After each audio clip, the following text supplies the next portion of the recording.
ਹਾਏ ਓਏ ਕਿੱਡੀ ਜ਼ੋਰ ਕੇ ਕੁੱਟਿਆ ਮੈਨੂੰ। ਨੀ ਸ਼ਹੀਦੋ ਕਿੱਥੇ ਰਹਿ ਗਈ ਤੂੰ? ਆਂਦੀ ਆ 1 ਮਿੰਟ। ਕੱਖ ਨਾ ਰਵੇ ਪੀਨੋ ਤੇਰਾ, ਐਡੀ ਜ਼ੋਰ ਕੇ ਕੁੱਟਿਆ ਤੂੰ ਮੈਨੂੰ। ਏਦਾਂ ਘੁਮਾ ਘੁਮਾ ਕੇ ਬਾਂਦਰੀ ਜਈ ਨੇ ਮੁੱਕੇ ਮਾਰੇ ਜਿੱਦਾਂ ਜੈਕੀ ਜਾਂਦੀ ਭੈਣ ਹੁੰਦੀ। ਆ ਕੀ ਹੋਇਆ ਸ਼ਾਨੋ ਤੈਨੂੰ? ਤੇਰਾ ਮੂੰਹ ਕਾ ਏਡਾ ਸੁੱਜਿਆ ਹੋਇਆ ਵਾ, ਅੱਖ ਵੀ ਕਾਲੀ ਹੋਈ ਆ। ਕਿੰਨੇ ਕੁੱਟਿਆ ਤੈਨੂੰ?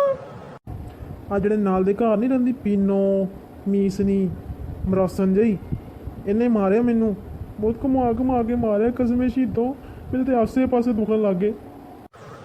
ਪੀਨੋ ਦੀ ਇੰਨੀ ਹਿੰਮਤ ਤੇਰੇ ਤੇ ਹੱਥ ਚੱਕਿਆ?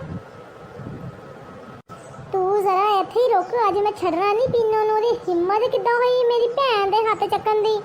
ਇਹ ਕਿੱਥੇ ਚੱਲੀਆਂ ਤੂੰ? ਮਾੜੀ ਜੀ ਹੈਗੀ ਆ, ਕੁੱਟ ਨਾ ਖਾ ਗਿਆ ਜੀ। ਲੈ ਮਾੜੀ ਜਾਨ ਤੇ ਸੋ ਸਿਆਪਾ, ਰਹਿੰਦਾ ਨਹੀਂ ਸਾਡਾ ਜੂਸ ਨਹੀਂ ਭਲਵਾਨ। ਉਹ ਕਿਤੇ ਲੱਤ ਬਾਹ ਨਾ ਤੜਾਇਆ ਹੀ ਆਪਣੀ। ਹਾਏ ਮੇਰੇ ਆਸੇ ਪਾਸੇ ਦੁਖਦੇ। ਆ ਵੇਖ ਮੇਰੇ ਕੋ ਚਾਕੂ, ਅੱਜ ਮੈਂ ਛੱਡਣਾ ਨਹੀਂ ਪੀਨੋ ਨੂੰ।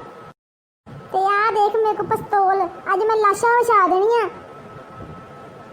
ਉਹ ਤੇਰੀ ਮੱਤ ਮਾਰੀ ਗਈ ਆ ਸ਼ਹੀਦੋ।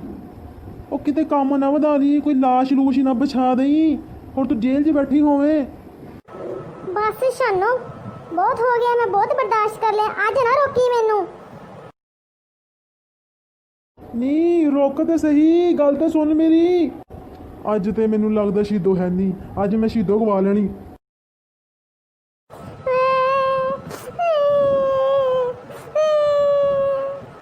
ਤੈਨੂੰ ਅੱਲਾ ਪੁੱਛੋਗਾ ਪ੍ਰਵੀਨ ਮਰਾਸਨ।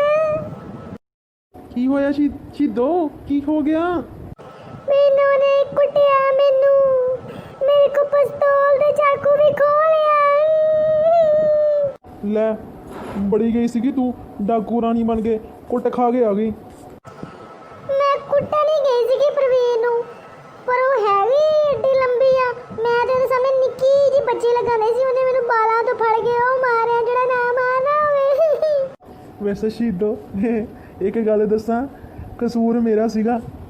ਮੈਂ ਨਾ ਉਹਨਾਂ ਦੇ ਬੱਚਿਆਂ ਕੋ ਪਾਪੜ ਖੋ ਕੇ ਖਾ ਲਏ ਸੀਗੇ। ਪਹਿਲਾਂ ਹੀ ਦੱਸਣਾ ਸੀਗਾ ਸ਼ਾਨੋ, ਤੇਰੀ ਵੇ ਨਾ ਮੈਨੂੰ ਵੀ ਕੁੱਟ ਪੈ ਗਈ। ਚੱਲ ਕੋਈ ਨਾ, ਆਪਾਂ ਦੋਨੀ ਬਹਿ ਕੇ ਇੱਕ ਦੂਜੇ ਨੂੰ ਮਰਮ ਲਾਉਂਦੇ ਆ।